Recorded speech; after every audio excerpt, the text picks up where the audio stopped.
When Mia said she needed a weekend to reconnect with herself, I didn't even blink. After 8 years of marriage, I knew she got restless sometimes. Long walks, solo yoga retreats, wine with her college friends. Nothing dramatic. Just little resets. She kissed me on the forehead that Friday morning and said, "I'll be back Sunday night. Don't forget to feed Harley and water the ferns." I waved from the porch as she drove off, our golden retriever wagging like an idiot beside me. For the next 2 days, I didn't think about it. Caught up on yard work. Watched a dumb action movie. Even took Harley for a run in the woods near the reservoir. But Sunday night came. And she didn't. I called twice. Straight to voicemail. Then I got a text. "Sorry, babe. Staying one more night. Everything's fine. Love you." No heart emoji. No pet name. Just flat. Something about it didn't sit right. And Harley? He wouldn't go near her side of the bed. He sat in the hallway, whining, ears low, like he was waiting for her, but knew she wasn't coming back the same. I went to sleep unsettled. And Monday morning, everything changed. Because that's when I saw the photo. And realized our dog knew the truth before I did. I don't remember why I opened the app. Maybe I just needed to see something that made sense. Harley wears a GPS tag. Not because he runs off, he never does. But because Mia insisted after that one scare last fall when he chased a deer into the woods. So I opened the app. Expected to see the weekend route through some trail in Vermont or upstate. Instead, the log showed something else. Friday, 4:42 p.m. Harley's collar pinged in Fairview. That's only 20 minutes from our house. Not a mountain town. Not rural. Just suburban sprawl, chain restaurants, cul-de-sacs and one massive red flag. Saturday, same. Sunday, still Fairview. And then I zoomed in. The final location? Millstone Drive. I sat up in bed like someone had dumped cold water on me. Because I knew that street. That's where her coworker Matt lives. The guy she swore she only talked to during group meetings. The guy who once sent her a meme at 11 p.m. The guy she rolled her eyes about, a little too much. I opened my messages. "How's the cabin?" No reply. "Looks like Harley had a good time in Fairview. Did you two have company?" Still nothing. Then, 3 little dots appeared. Typing. Then gone. Then back again. Then the message came in. "We need to talk. Please don't jump to conclusions." I didn't respond. Didn't text. Didn't call. I just grabbed Harley's leash and keys off the counter.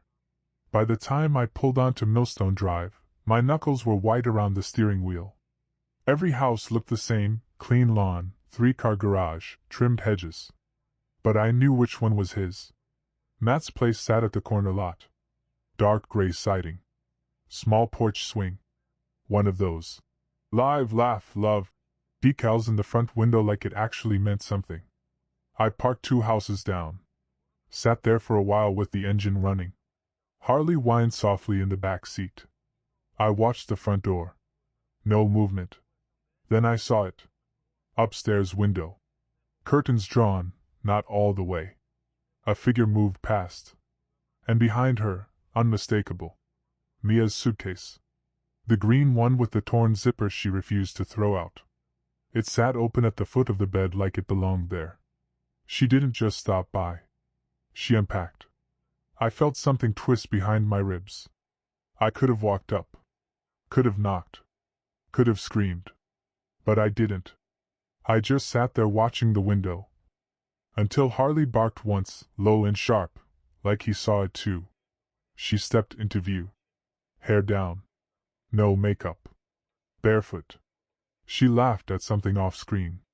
And then Matt walked into frame. Shirtless. And kissed her neck. Slow. Familiar. Like it wasn't the first time. Like it wouldn't be the last. I drove. Not home. Not to a bar. Straight to her mother's place, the only other person Mia ever confided in. Nancy opened the door in her robe, surprised to see me. She always liked me. Called me the steady one. Aaron? Everything okay? I didn't say anything. Just walked past her and sat down at the kitchen table. Harley followed, curled at my feet, silent. Nancy waited. Then poured me coffee. Didn't ask again. Just waited. Finally I said, "She wasn't in Vermont." Nancy didn't react. No shock. No fake confusion. Just a long sigh. "I was hoping you wouldn't find out like this." "Like this? So you knew?" She looked away. "She's been confused, Aaron. Matt, he's not new. They had a thing in college. It ended bad. But he came back to town last year and what? She just forgot she was married?" She winced. "I told her to stop. I told her to be honest. But she said she couldn't hurt you." I laughed. Bitter. "She's not hurting me. She's just destroying every memory I thought was real." Nancy walked to the hallway closet and pulled out a box. Tied shut with old yarn. Labeled in Mia's handwriting. 2009 Boston. "You should read these," she said. "They might help you understand where this started." Inside, letters. Some from Mia. Some to her. And a photo I'd never seen before. Mia and Matt. In a dorm room. Kissing. She wrote on the back. "No one makes me feel like this. Not even him." Dated 3 months before we met. When I pulled into our driveway, she was already there. Mia. Sitting on the front steps, arms wrapped around herself like that could somehow undo the last 48 hours. Harley barked once when he saw her, but didn't run to her. He just stood by the door. She looked up at me. "I saw your car. At Matt's." I didn't answer. She stood. Brushed her hands off like she could make it normal again. "Aaron, please. Let me explain." I walked past her. Unlocked the door. Waited. She followed. Inside, the house felt smaller. Like it knew. She sat at the edge of the couch, hands shaking. Started talking. "I wasn't going to lie forever. I just needed time. He reached out to me last fall. Just a coffee at first." I stared at her. "Then it turned into a weekend away." She didn't deny it. Didn't flinch. "But I didn't sleep with him that first time. I swear. It was just confusing. He reminded me of who I used to be. Before all of this." "Before what, Mia? Before marriage? Before me?" She swallowed. "Before I felt like a background character in my own life." I let the words sit there. She didn't cry. She didn't beg. She just looked relieved. Like confession was freedom. "You never did anything wrong," she said. "You were always good to me. But I didn't know how to be that honest with someone who never hurt me." That last part broke something in me. Because it meant she needed damage to feel seen. And I'd only ever tried to love her clean. She was still sitting on the couch when I came back down from the bedroom. I had the photo in my hand, the one from the box. Mia and Matt in that grainy dorm room snapshot. Kissing like nothing else existed. I held it up. "You wrote this." She looked at it. Eyes wide for a second, then soft. "No one makes me feel like this. Not even him." I dropped it on the table in front of her. "So what was I? A placeholder? A quieter version of him you could bring home to your mom?" She didn't speak. "A backup plan for when the fire died out and you wanted something stable? Predictable? Safe?" Still nothing. "Jesus, Mia. I gave you everything. And the one thing I never asked for was to be your second choice." She reached for the photo, like touching it might undo it. "It was a different time." "No," I snapped. "It was always the same time for you. You just dragged me into it." She finally stood. "You want me to go?" I nodded once. Harley stood too. And for a moment, I wondered who he'd follow. She grabbed her keys. Walked to the door. Stopped. "I didn't mean to hurt you. I never meant to. But you did. That was it. She left. No suitcase. No apology. Just the door closing, softly, like she still thought she had the right to be gentle with me. A week passed. No calls. No texts. Just quiet. Harley and I settled into the silence like we'd both been waiting for it. Then, Tuesday morning, the envelope came. No return address. Just my name. In her handwriting. The kind she used when labeling spice jars or gift tags at Christmas. Inside, a folded letter. 2 pages. Handwritten. No perfume. No smiley faces. Just ink. Slanted. Hesitant. It began. Aaron, if you're reading this, it's because I couldn't say it to your face without breaking more than I already have. I sat down. Harley whined. Like he knew. I need to tell you something I never planned to. Before I left that weekend, I found out I was pregnant. My throat tightened. I didn't know what to do.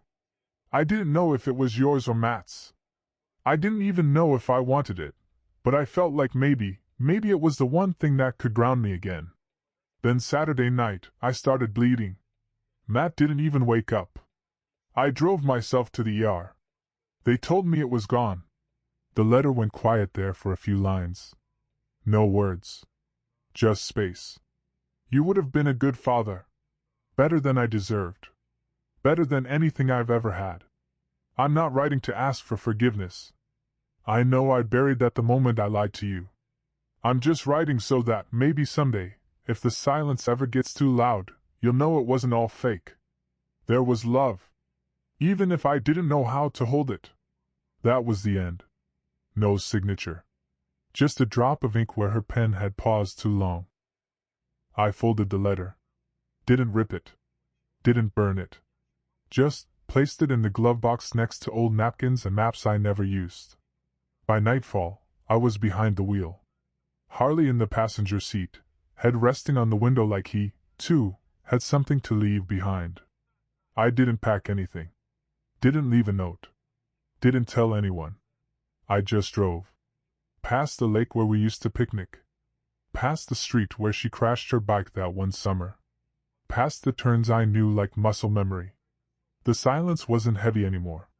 It was clean. I stopped once for gas. Twice for coffee. Somewhere in between, I turned the radio off completely. Didn't want lyrics. Didn't want voices. Just the hum of tires and the soft, steady breath of my dog beside me. There was no destination. Just space. And for the first time in months, no pretending. At dawn, I pulled over near an old overlook. The kind of place teens used to sneak beer and bad ideas. The valley below was just starting to stretch under the morning. I opened the glove box. Held the letter one last time. Didn't cry. Didn't smile. Just let the wind take it. Piece by piece. It fluttered like it wanted to stay. But some things don't get to. I turned to Harley. Scratched behind his ear. You knew, didn't you, boy? He licked my hand once. Looked out over the cliff. Neither of us needed to go back. The end.